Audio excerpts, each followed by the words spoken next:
ఈ నెల 27వ తారీఖు నాడు మనకందరికీ తెలుసు తెలంగాణ రాష్ట్ర ఏర్పాటు కోసమే ఆవిర్భవించినటువంటి ఒక రాజకీయ పార్టీ టిఆర్ఎస్ పార్టీ 25వ సంవత్సరంలో అడుగుపెడుతున్న సందర్భంలో ఒక గొప్ప బహిరంగ సభ ఏర్పాటు చేయాలని చెప్పి కేసీఆర్ గారు నిర్ణయించడం ముమ్మరంగా అన్ని ఏర్పాట్లు జరుగుతున్నాయి.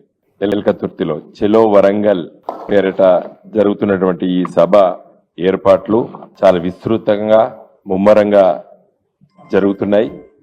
నేను ఈరోజు అక్కడి నుండే రావడం జరిగింది. చాలా మంది ట్రాన్స్పోర్ట్ వేలాది వాహనాలు ఇప్పటికే డబ్బులు కట్టి ఆర్టీసీ దగ్గర 3000 పైచిలకు ఆర్టీసీ బస్సులు బుక్ చేసుకోవడం, వేలాది ట్రాన్స్పోర్ట్ వెహికల్స్ బుక్ చేసుకోవడం, స్వంత వాహనాలు వేలాది ఉండడము, మరి ఇవన్నీ కూడా వరంగల్ వైపు వస్తున్న సందర్భంలో ఎలాంటి ఇబ్బందులు జరగకుండా ట్రాఫిక్ జామ్ అంటూ ఉండకుండా ఏర్పాట్లు జరిగినాయి.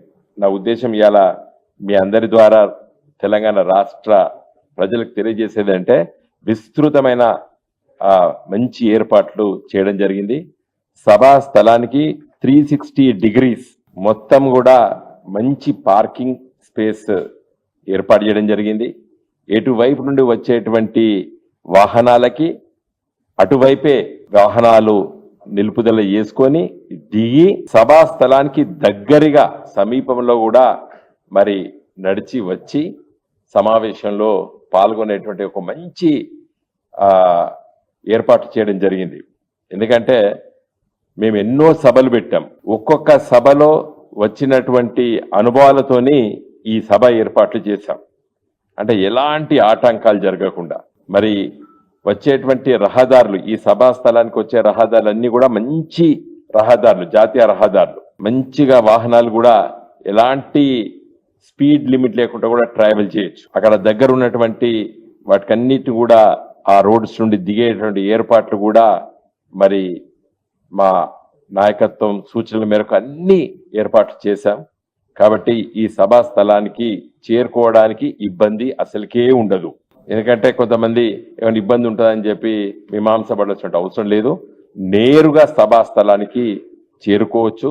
కేసీఆర్ గారిని డైరెక్ట్ గా మరి చూసి వారి ఇచ్చేటువంటి మంచి మరి ఈ సభలో పాల్గొని కేసీఆర్ గారి ఉపన్యాసాన్ని, వారు ఇచ్చేటువంటి సందేశాన్ని మనం అందరం కూడా మంచిగా వినొచ్చు. ఈ సభ దిగ్విజయం చేసుకోవాల్సిన బాధ్యత తెలంగాణ ప్రజల మనపైన ఉన్నది. ముఖ్యంగా టిఆర్ఎస్ శ్రేణులపైన, బీఆర్ఎస్ శ్రేణులపైన ఉన్నది. ఎందుకంటే ఈ పార్టీ మనం ఆవిష్కరించుకున్నప్పుడు తెలంగాణ తెస్తామని చెప్పినాం. మన నాయకుడు కేసీఆర్ గారి నాయకత్వాన తెలంగాణ సాధించినాం. వారు ఏ రోజైతే 2001 ఏప్రిల్ 27వ తారీఖు నాడు చెప్పినరో, ఏ మాటలు చెప్పినరో అవన్నీ కూడా అమలైపోయినాయి.